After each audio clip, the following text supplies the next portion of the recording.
Okay guys, video number 2, the oldest script on Earth. And I'm going to make an argument it is not cuneiform, even though that's what we were all taught in school. And so here we have Dispersed tablet, right, which is found somewhere around Greece, that a few people are weighing in is the oldest tablet on Earth, right? Now, it's debatable whether or not it's a Phoenician script. Like, some people are saying yes, some people are saying no, it's not, emphatically, because it's different from Phoenician. I'm going to make the argument that it's in the same script family, and that's distinct of cuneiform, right? So here's some of the letters on the Dispersed tablet. And Dispersed tablet once again. These guys are going to mention Phoenician, and the argument from there is how much one influenced the other. I think people are pretty much set on the fact that Dispersed came first, and of course, yeah, these guys are going to grab onto this stuff. Predates ancient Sumerian writing, you'll notice, right? And I'm just throwing into the bag Tartaria tablets because they are in the area. They were found next door in Romania, also next to the Black Sea. You know, Greece also next to the Black Sea.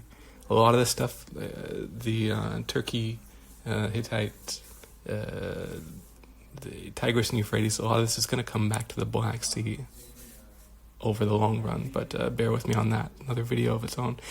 Tartaria tablets are also another ancient mystery in the same area, same script family, but also fairly unknown. So here we have Phoenician alphabet, right? Phoenician, keep in mind like the style of the writings, and we're going to sort of do a quick trip around the world. Phoenician family, Dispersed, is not only the oldest, but the Phoenician family of scripts are found on just about every continent on Earth. Isn't that weird? So here's the first next continent, I should say, first being Phoenician, in the cradle of civilization. But the next we have in the Americas, and this is debated, of course, because it's such an anomaly. You have this inscription that people say looks like Phoenician. It's in Brazil. Some people say yes, it's legit. Some people say no, it's not.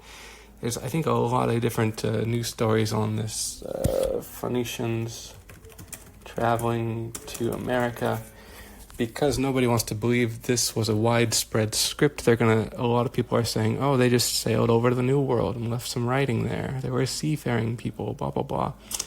I'm going to say no. I'm going to say that this was a few variations of the same family by everyone around the world using it, not just Phoenicians. And we're going to keep going. So here we have Ecuador. This is this ancient history, Klaus Dona, some interesting stuff on this page, but the takeaway I want to stay with is this Ecuador, Phoenician family scripts once again. And oh, what do you know, next artifact up here, we have the drawing of Orion on the bottom of the pyramid. More on Orion coming up in the future too, for sure. So okay, keep on the tour. We have Mongolia. We have some Mongolians, once again, runes, old Turkic script in the same family as Phoenician. Oops, right here, right? Separate of cuneiform. Cuneiform is not showing up in any of this. And then we have the Berber people. I made a Stargate comment in the description of the previous video. They mentioned the Berber language in that movie because there's a connection there. The Berbers are predominantly blonde hair, blue eyes, and taller than a lot of their neighbors. And connected to the Berbers are the stories of the Atlas Mountains right next door to them. City of Atlas, Atlantis, is drawn on ancient Greek maps right where the Berber people are, right? So yeah, Tifinagh is a Phoenician family script once again. Phoenician alphabet. Yeah, big question mark. But nonetheless, here's the same family just popping up everywhere in the world. And yeah, that Klaus Dona site, he mentions 12,000-year-old Ecuador cache I think I brought up some other 12,000-year-old stuff. Oh yeah, the oldest civilization on Earth, Göbekli Tepe in Turkey, also 12,000 years.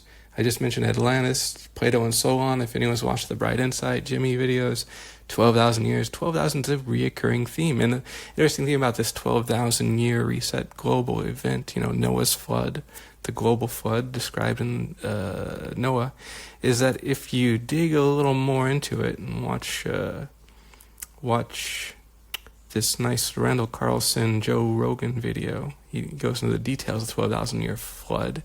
There's two big catastrophes about 1,000 years apart. And that's funny because here I am talking about Nimrod, who is the great-grandson of Noah. I didn't check their ages. I know that there's anomalies with the proportionalities of time and of ages when you go farther back in text and in dating stuff, but the order of events tends to be the same. And we have a 12,000 and 11,000 year catastrophe events back to back. Global floods or something like that. I have to watch this video again to get into the details, but this is a good one I recommend for sure. So continuing on, I'm trying to keep this brief, and even though I'm covering a lot of information, the Berbers, they're very anomalous. Plato and so on. Göbekli Tepe, yep. Next stop is Hungary once again,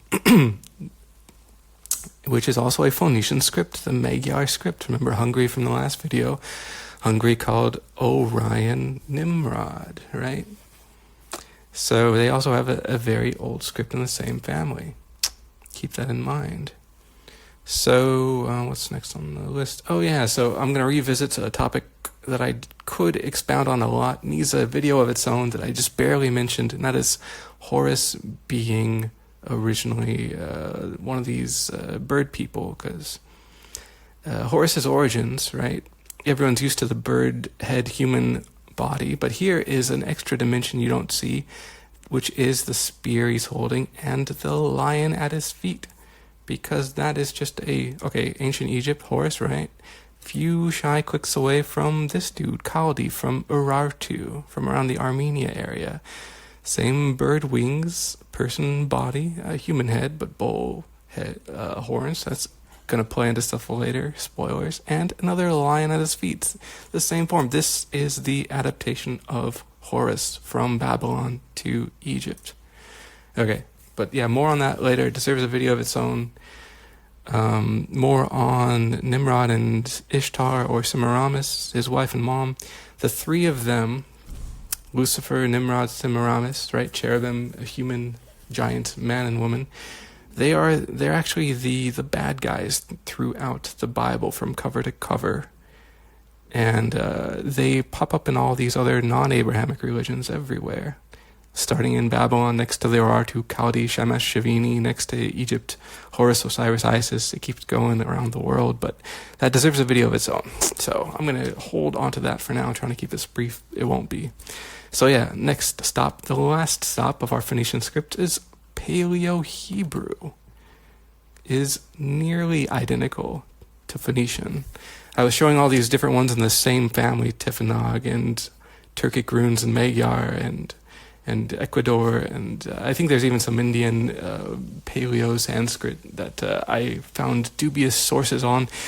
But this one is also in the same family as all of those, and not only that, it is nearly identical to Phoenician. Between Phoenician and Paleo-Hebrew, it's like 99% the same. And this is the script they used to write the Torah, Genesis. The first books in the Bible are written in the family of the oldest script on earth, Dispelio, once again. Are the oldest books in the Bible, Genesis and the Torah, are written in a script family that is found on every continent on earth, which very strongly hints at, and the times connect with, this Younger Dryas flood. And let's see, so there's Paleo-Hebrew, but here's the funny thing, it's 12,000 years old through all these connections of Younger Dryas and Göbekli Tepe in Turkey and stuff like this, but it was used as recent as just 2,000 years ago. That's right, coins dated from just 2,000 years, from right before the diaspora in Israel, were still written in Paleo-Hebrew. That's right, Paleo-Hebrew. Same coin here, right? If you want to buy it, there it is for sale. So that is how recent this same global script family was used. Same book that wrote the Bible, or same script that wrote the oldest books, the Bible, the Genesis, the Torah, were also still in use just 2,000 years ago. Isn't that interesting? So here's my incredibly hot take, is that modern Hebrew is a derivation of cuneiform. It's adapted, but my take is that it has more in common with the Ugaritic script here, cuneiform Sumerian, and less in common with Paleo-Hebrew.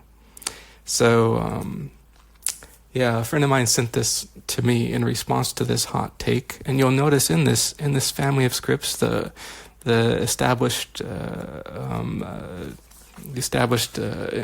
ideology today is there is no cuneiform in this. They did put Phoenician right in the middle, even though Despilio here says it's a bit older than that.